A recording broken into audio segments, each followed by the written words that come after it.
আমার মনে রাখা উচিত ছিল যে তোমার একটা ফোনের প্রয়োজন আছে। I am really very sorry. আমি আজই তোমাকে একটা ফোন কিনে দেবো। কি? আমি আমার নিজের টাকা দিয়ে ওকে আজকে একটা ফোন কিনে দেবো। বাড়ির কাজের লোক, তার যে ফোনের প্রয়োজন হবে বুঝতে পারিনি, আমার জানা ছিল না। মা, প্রথম কথা, বাড়ির কাজের লোক একজন মানুষ, তারও কমিউনিকেশনের জন্য একটা ফোন দরকার হয়। তার বাড়ির লোকেদের সাথে কথা বলার জন্য, পরিবারের লোকজনদের সাথে কথা বলার জন্য একটা ফোন থাকতেই পারে। বাড়ির কাজের লোকের যে ফোন থাকে না এমন তো নয় মা। তোমার বাড়িতে যারা কাজ করতো তাদের কাছে ফোন ছিল না? ছিল তো। তাহলে আর দ্বিতীয় কথা, শবনম শুধু তোমাদের হেল্পিং হ্যান্ড নয়, ও কিন্তু একজন উড বি ডক্টর।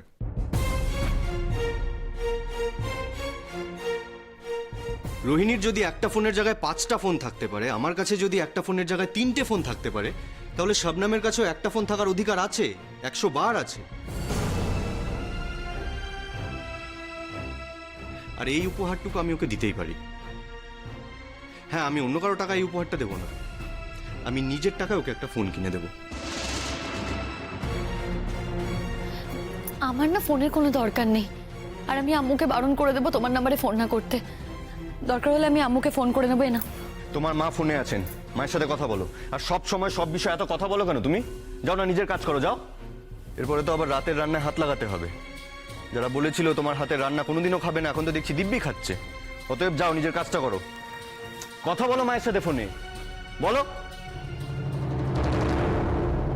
আম্মু, ভাবি কথা বলো, শবনম কথা বলো, ভাবি কথা বলো। আম্মু, কি হয়েছে রে? তোকে ওখানে রাখা নিয়ে কোনো ঝামেলা হচ্ছে? না আম্মু না, কি যে বলো তুমি, এরা খুব ভালো মানুষ। শুধু আন্টি একটু রাগারাগি করছিল, আর সেটাই তো স্বাভাবিক, বলো আম্মু। জজদা ওখানে গিয়েছিল, ওখানে কত লোক ছিল, যদি জজদার কিছু হয়ে যেত। আম্মু তুমি তো জানো, মায়ের মন চিন্তা তো করবেই।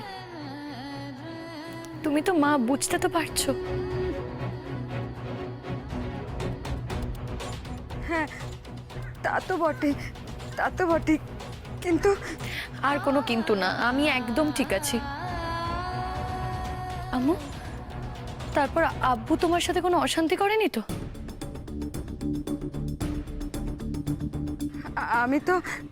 আমি তো তোর রঞ্জা পিসির বাড়িতেই আছি। আমি বাড়ি গেলে তো তোর আব্বু আমাকে মেরেই ফেলবে, সেই ভয়ে রঞ্জা পিসি আমাকে বাড়ি যেতে দিচ্ছে না, আমি এখানেই আছি।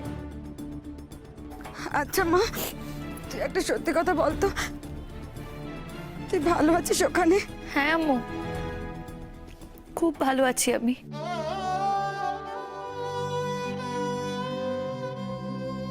খুব ভালো আছি, জানো তো আম্মু, আমাকে না এরা একটা আলাদা থাকার ঘরও দিয়েছে। আমি মন দিয়ে লেখাপড়াও করতে পারছি। খাওয়া দাওয়া ঠিক মতো করছিস তো মা? কি যে বলো আম্মু, এ বাড়িতে খাওয়া দাওয়ার পর যা পড়ে থাকে সেটা তুমি কল্পনাও করতে পারবে না। এরা আমার খুব যত্নআত্তি করে, 4 বেলা খেতে দেয় আম্মু। তুমি একদম চিন্তা করো না, আমি খুব ভালো আছি। তুমি শুধু আব্বুর কাছে ফিরে যাও না আম্মু। আব্বু যে তোমায় কি করবে আমি সেটা ভাবতেও পাচ্ছি না।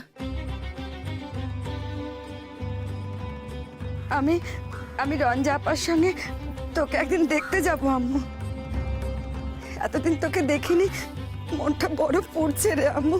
এসো না আম্মু, আমার কলেজে বরঞ্চ এসো।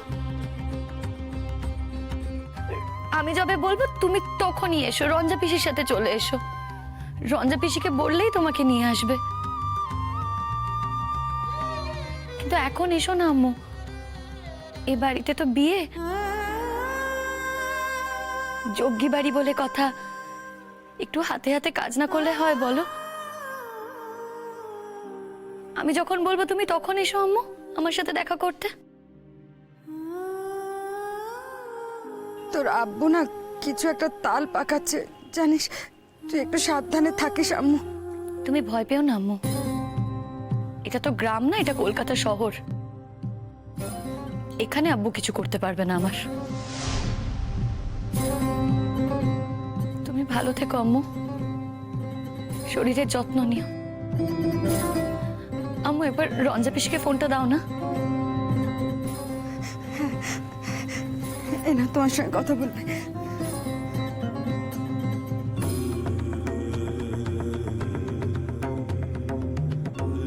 স্বপ্ন, রঞ্জা পিসি, আমি জানি না, শুনছিলাম মার সাথে কথা বলছিলিস।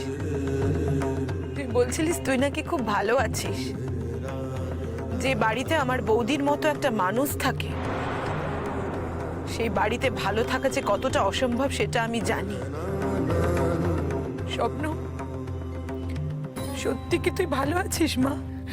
না না রঞ্জা পিসি, আমি সত্যি ভালো আছি, আমি খুব ভালো আছি। এখানে সবাই আমার খুব যত্ন করছে।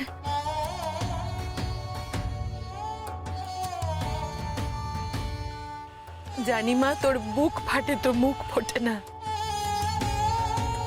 যাক, আমি এসব কথা এখন ধরবো না। যখন তোকে সামনাসামনি দেখবো তখন বুঝতে পারবো তুই সত্যি ভালো আছিস কিনা। তোরা সময় নষ্ট করবো না স্বপ্ন, সাবধানে থাকিস কেমন? শোন, তোর আব্বু কিন্তু আমাদের খুব হুমকি দিচ্ছে, তোকেও যে কি করবে তার ঠিক নেই। আমি আর ভাবি তোকে নিয়ে খুব চিন্তায় থাকি রে, খুব ভয় ভয় থাকি। তুমি একদম চিন্তা করো না রঞ্জা পিসি, একদম চিন্তা করো না। তোমরা নিজেরা সাবধানে থেকো। ওরা দুজন কি খাবারের জন্য বসে থাকবে? আমি সেটা বুঝতে পারছি না।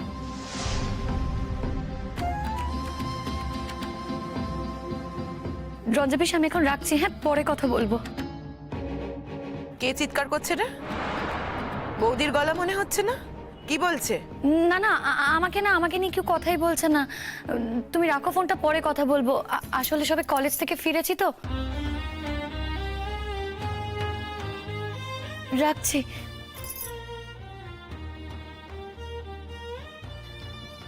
জস্তা, আন্টি সরি আন্টি, খাবারটা দিতে একটু দেরি হয়ে গেল। আসলে আম্মু ফোন করেছিল তো, নানান রকমের কথা বলছিল। মায়ের মন বুঝতেই তো পারেন। তোমাকে বাড়ি যেতে বলেনি? না, কি করে বাড়ি যেতে বলবে আর আমাকে? আম্মু তো নিজেই বাড়িতে নেই, রঞ্জা পিসির বাড়িতে আছে। বাড়িতে ফিরলেই আব্বু যদি অশান্তি করে। তুমি খাবে না? না, এখন তো আমার খাবার সময় নয়। আমার তো এখনো নামাজ পড়াই হয়নি। নামাজ পড়ে আমি রাতে খাবো। কলেজ থেকে ফেরার পর সন্ধ্যেবেলা জলখাবার খাও না তুমি? কি আশ্চর্য যশ, ও তো একটা অ্যাডাল্ট মেয়ে। ও কখন খাবে কখন খাবে না সেটাও কি তুই ঠিক করে দিবি? হ্যাঁ, ঠিক করে দেবো, ঠিক করে দেবো, কারণ ও এখন আমাদের বাড়িতে আছে। মার মর্জি মাফিক ও খাবারটা পাবে।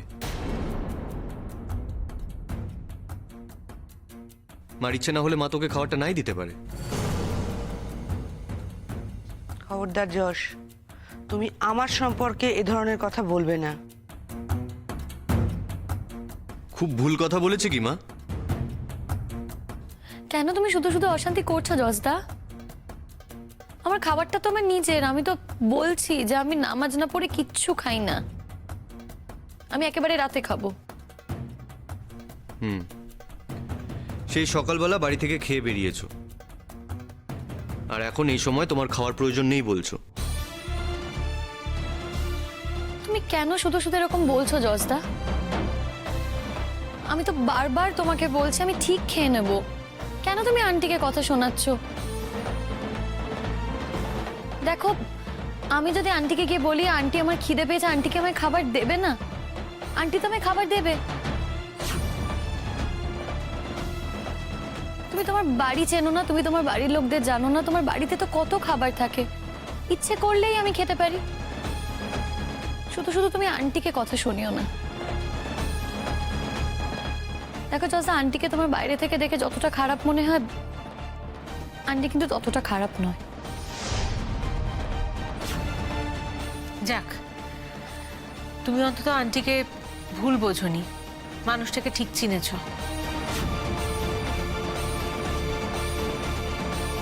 আমি তো জানি আন্টি বরাবরই এরকম, কিন্তু আমি জানি না কেন যশ আন্টিকে এরকম ভাবে ভুল বোঝে বা এরকম ভাবে আন্টির সাথে ব্যবহার করে।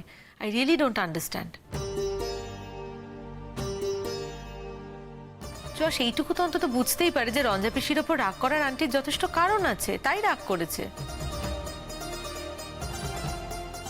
তুই আমাকে এখন এত কিছু বোঝাতে আসিস না রোহিণী, প্লিজ। ফ্রিজে রাবড়ি রাখা আছে, বলেছিলাম না? রোহিণী খেতে খুব ভালোবাসে, তাড়াতাড়ি দাও। তুমি মনে করে আমার জন্য ওই দোকানের রাবড়িটা এনেছো আন্টি? Thank you. আমার কি যে ভালো লাগে ওই রাবড়িটা, তুমি ভাবতে পারবে না। Thank you.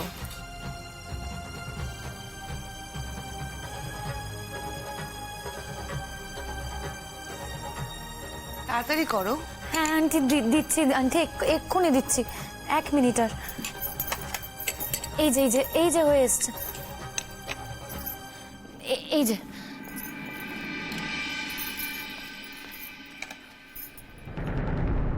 অন্তত রাবড়িটা একটু টেস্ট করো। এটা খুব ভালো দোকানের রাবড়ি, এ বাড়িতে সবাই খুব পছন্দ করে এই রাবড়িটা। আশা করি তোমার খারাপ লাগবে না। আমি তো বললাম, নামাজ পড়া হয়ে গেলে আমি রাতে খাবো। যা ভালো বোঝো তাই করো, আমি আর কিছু বলবো না। তুমি তো নিজের মত ছাড়া চলো না, যেটা ইচ্ছে তাই করো।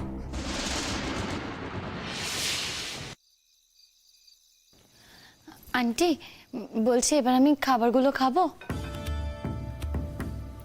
একটা কথা বলি, তুমি যদি মনে করো আমার ছেলের বউ যেটা পাবে বা আমরা যেটা খাওয়া দাওয়া করি সেটা তুমি পাবে, যদি ভাবো, ভুল ভাববে। আমি একবার এই কথা বলিনি আন্টি, যে তোমরা যা খাবে আমাকেও তাই দিতে হবে। বলবেও না, না মানে বলাটা তো উচিত নয়, তাই না? একেই তুমি এখানে এসে, এই বাড়িতে এসে কত অসুবিধার সৃষ্টি করেছো বলো তো। এখনো তো রোহিণী আর যশের বিয়েটা আনুষ্ঠানিকভাবে হয়নি। রোহিণীর বাবা মা যদি জানতে পারে যে তাদের মেয়ে এমন একটা ছেলের সঙ্গে ভালোবাসা করেছে, যে ছেলে কিনা বিয়ের আগে একটা মেয়েকে বাড়িতে এনে তুলেছে, ওদের কতটা খারাপ লাগবে একবার ভেবে দেখো তো। রোহিণীর কতটা খারাপ লাগছে। আরে বাবা, যে মেয়েকে 1 মাস আগেও আমাদের যশ চিনত না পর্যন্ত, সেই মেয়ে কিনা এখন আমাদের বাড়িতে বসে আছে, যশের বাড়িতে বসে রয়েছে। এটা তো কোনো বউ মেনে নিতে পারে না। তোমাকে তো এটাও ভেবে দেখতে হবে। তোমরা যেমন ভাবে বলবে আমি তেমন ভাবেই চলবো। আমার তো আর কোনো উপায় নেই। আমার কাছে যদি উপায় থাকতো আমি ঠিক এখান থেকে চলে যেতাম। সব তছনছ করে দেবে জজদা যদি আমি এখান থেকে চলে যেতে চাই। কিন্তু কি করে? আমি যে জজদাকে কথা দিয়েছি আমি ওকে ছেড়ে কোথাও কখনো যাব না। তাই যত অত্যাচার, যত অসম্মান, যত অপমানই পাই না কেন, আমাকে এখানেই মুখ বুজে পড়ে থাকতে হবে। আমি যদি এখান থেকে একবার চলে যাওয়ার কথা বলি, জজদার হয়তো জীবনের ছকটাই পাল্টে যাবে। ও হয়তো রোহিণী দিকের বিয়েই করবে না, পাগলামো করবে আমাকে নিয়ে। না না, এটা আমি কিছুতেই হতে দিতে পারি না। কি ভাবা হচ্ছে?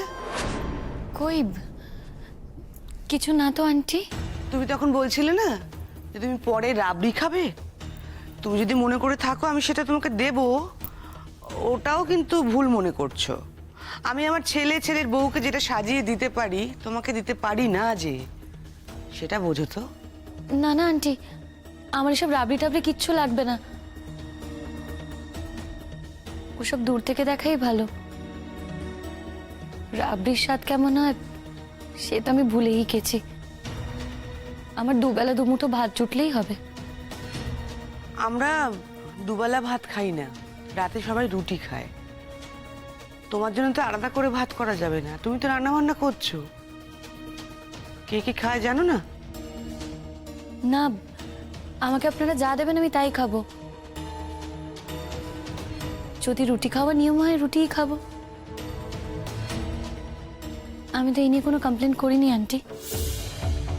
না, যশ যখন জিজ্ঞেস করবে তখন যদি তুমি আবার বলো যে তুমি রাবড়ি খাওনি,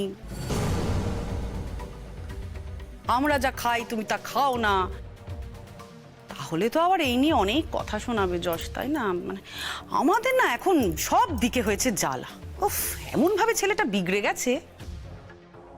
বিগড়ে গেছে না, বলো বিগড়ে দেওয়া হয়েছে। হ্যাঁ, ওই ওই ওই হলো ফুলকাকি। ওই হলো না, ওই বিগড়ে যাওয়া মাথা কি করে ঠিক করতে হয় রোহিণী জানে, আর আমিও জানি। তুমি চিন্তা করো না আন্টি, আমি কখনো জজদাকে বলবো না আমি কি খাই না খাই। একটা কথা আমি তোমাকে বলে রাখছি, তুমি এখানে এসছো কিন্তু সকলকে চটিয়ে। কেউ খুশি নয়, কেউ না। তুমি যদি বলো যশের ঠাম্মা, হ্যাঁ উনি খুশি, বয়স হয়েছে, মতিভ্রম হয়ে গেছে। ওনার খুশিতে সংসারের কারো কিছু আসে যায় না। সংসারটা চালাই আমিই খুশি নই। এরপর কে খুশি কে নয় আমি দেখতে যাবো, এখানে যাবই না। আন্টি আপনি চিন্তা করবেন না, আপনি যেইভাবে বলবেন আমি সেইভাবেই চলবো। যদি আমার কিছু ভুল হয়ে যায় তাহলে আমাকে বলে দেবেন, আমি ঠিক করে নেব। আর আমি তো আপনাকে প্রথম দিনই বলেছি আন্টি, আমি আপনাদের সংসারে কোনো অশান্তি বাঁধাবো না। আমি জজদাকে কোনোদিনও কিচ্ছু বলবো না, কিচ্ছু বলবো না আন্টি। শোনো, যে টেবিলে আমরা খাই সেখানে তোমাকে খেতে দেবো সেটাও তো হতে পারে না। জানি তো, আমি তো টেবিলে বসে খাই না। না না, আমার ছেলে তো যখন তখন ভিজিট করছে, তাই না? যেটা আগে কখনো করতো না। এখন যদি এসে দেখে তুমি মাটিতে আমি নয় জজদাকে বলে দেবো যে আমার টেবিলে বসে খেতে অসুবিধা হয়, আমার নিচে বসে খাওয়ারই অভ্যেস। মহুয়া, একে খাবারটা দিয়ে দাও। এখনই দিচ্ছি ফুলকাকি। কি তোমার রাতে দুটো রুটিতে হবে তো নাকি? না মানে আমরা তো সবাই দুটো করে রুটি খাই। আমাকে যা দেবে আমার তাতেই হয়ে যাবে বৌদি। বাহ, খুব ভালো। আসলে কি বলতো, ওই গ্রামের লোকরা না অত বেশি বেশি খায়। অবশ্য দুটো রুটি তোমার জন্য এনাফ, কি বলো? হ্যাঁ, আমার দুটো রুটিতেই হয়ে যাবে। মহুয়া, মহুয়া মাছ মাংস কিচ্ছু বার করবে না। তুমি কি পাগল নাকি ফুলকাকি? মাছ মাংস বার করতে যাব কেন? এই তো তরকারি রয়েছে, দুটো রুটি রয়েছে, তাই দিয়ে হয়ে যাবে। কি হলো গো? এসো এসো, নাও নাও নাও, বসে পড়ো। চলো ফুলকাকি, শুয়ে পড়ি। হ্যাঁ, তুমি শুয়ে পড়। শোনো, খেয়ে জায়গাটা মুছে দেবে, কেমন? হ্যাঁ আন্টি, আমি রোজই খাবার পর জায়গাটা মুছে দিই। আজও খাবার পর জায়গাটা মুছে ঘরে চলে যাব। আর যশ যদি এসে জানি আন্টি, আপনি তো আমাকে বলেইছেন, আমার মাথায় আছে কথাটা। আমি জজদাকে বলবো যে রাতে আমার তোমার সাথে কোনো কথা নেই, আপনি ভাববেন না। সব কথায় তো মাথা নাড়ছো ঠিকই, কিন্তু এই বাড়িতে এত লোক, কারোর চোখে যদি পড়ে আর আমার কাছে যদি খবরটা আসবে না, আসবে না আন্টি, আমি কথা দিচ্ছি।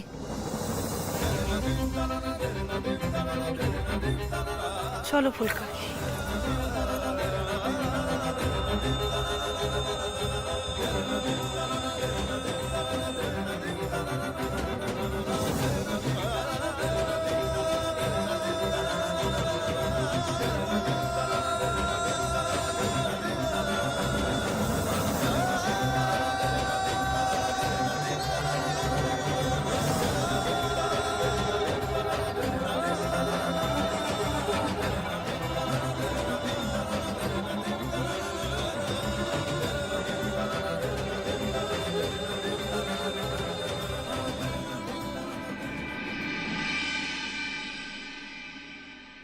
সারাদিন এত খাটাখাটনি, আমাদের মতো মানুষের দুটো রুটিতে কিছুই হয় না। তবু দুমুঠো ভাত হলে মনে হতো পেটের কোণটা ভরলো। এই রুটি খেলে মনে হয় কিছুই খেলাম না, কিন্তু তার জন্য দুঃখ করে কি লাভ? পরের বাড়িতে আছি যে, এরা আমায় আশ্রয় দিয়েছে, আমাকে পড়াশোনা করার সুযোগ দিচ্ছে, এর থেকে বেশি আর কি চাই আমার?